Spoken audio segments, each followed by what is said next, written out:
Good morning, everyone. I hope everyone had a good weekend. This is week 2 of our remote learning.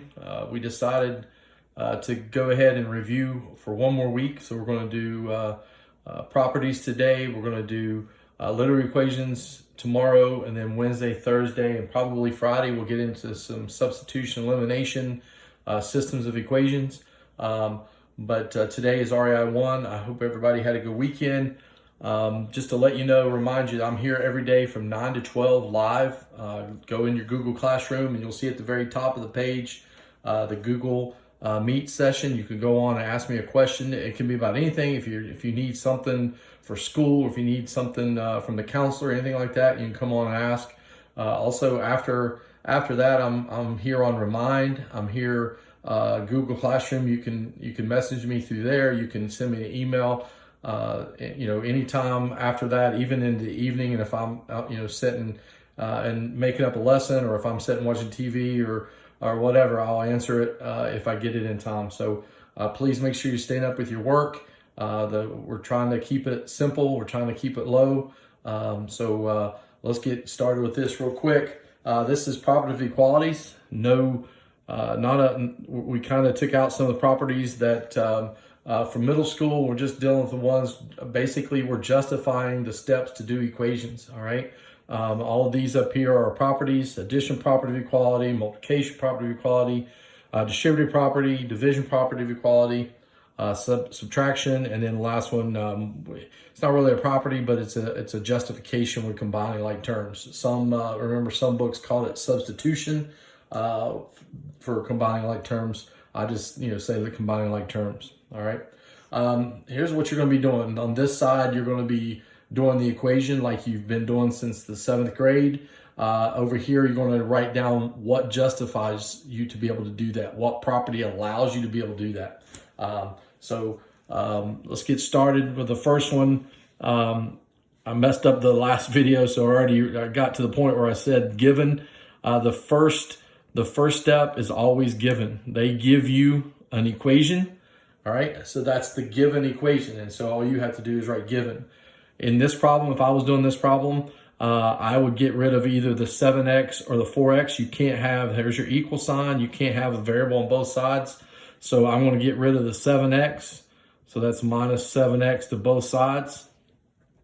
And that gives me negative 3x minus 9 equals negative 36. Now, the property that allows me to do that, the property that allows me to subtract something to both sides, is subtraction property of equality. So over here, I just say subtraction, and you can abbreviate property of equality. That's fine with me. I understand what you're saying. And then the next step, if I was doing this problem, I'll get rid of the 9 because here's my variable. So I need to isolate that variable. I got to get rid of that 9 first. So I would add 9 to both sides.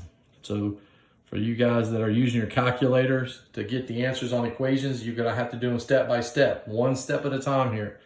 This gives me negative 3x equals negative 36 plus 9. I got different signs there. The big man always wins. So that's negative 27. The property that allows me to do that, since I added something to one side, if I do it again to the other side, that's addition property of equality. Most of you did really well on this part of the test.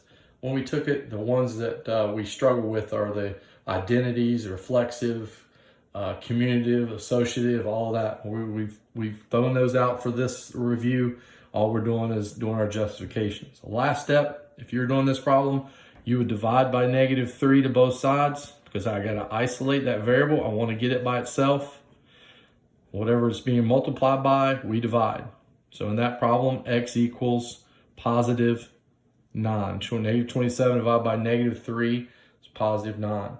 The property that allows you to do that is just division property of equality. And you're done. That's it. All right. Some of them are real simple, like this one. Probably insulting some of your intelligence, but this is just a 2-step. I just want to give another example. This is given. They give you the equation. It's always given.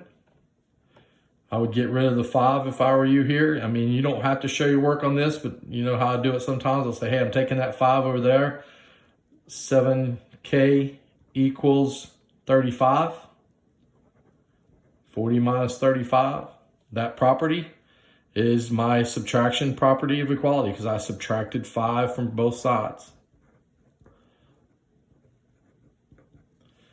Last step. I would divide because I don't have the x by itself yet. I'm trying to solve this equation. So I would divide by 7. So k equals 5. That property, most of the time, that last one right here is division property of equality because that's usually the last step on an equation, okay? Then we get to this one right here. This is a little bit more involved, but it's the same thing we've been working on in warm-up since August. You just do it one step at a time. So for those people that like to combine steps and all that stuff, you're going to have to do them one step at a time because each one of these have to be filled with something and each one of these have to be filled with something. So again, the first one is always given. All right. If you are looking at this problem and you say the first thing I got to do is I have to do this distributed property.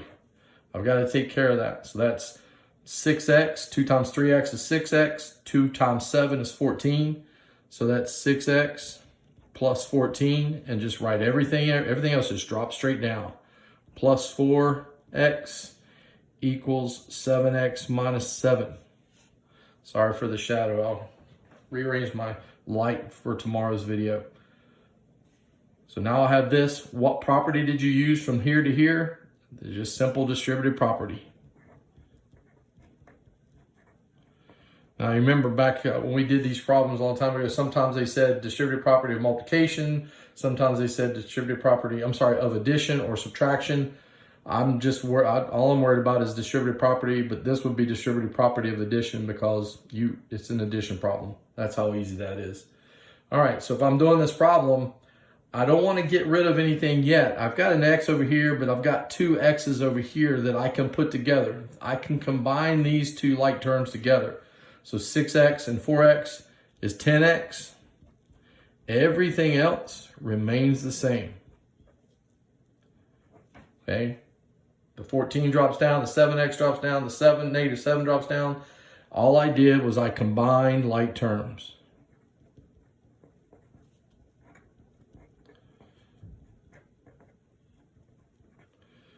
Now it's basically just like the first one we did. I've got a variable on both sides, so it's going to look just like this up here now.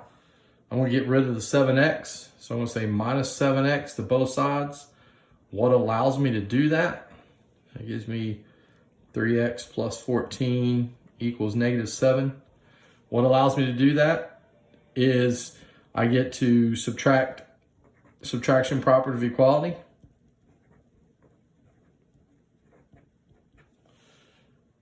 Now we'll get rid of the 14, just like the last problem. That gives me 3x equals negative 21. So that's subtraction property of equality again. So all I'm doing over here is I'm just saying what I did. I subtracted the 14 from both sides. I used subtraction property of equality.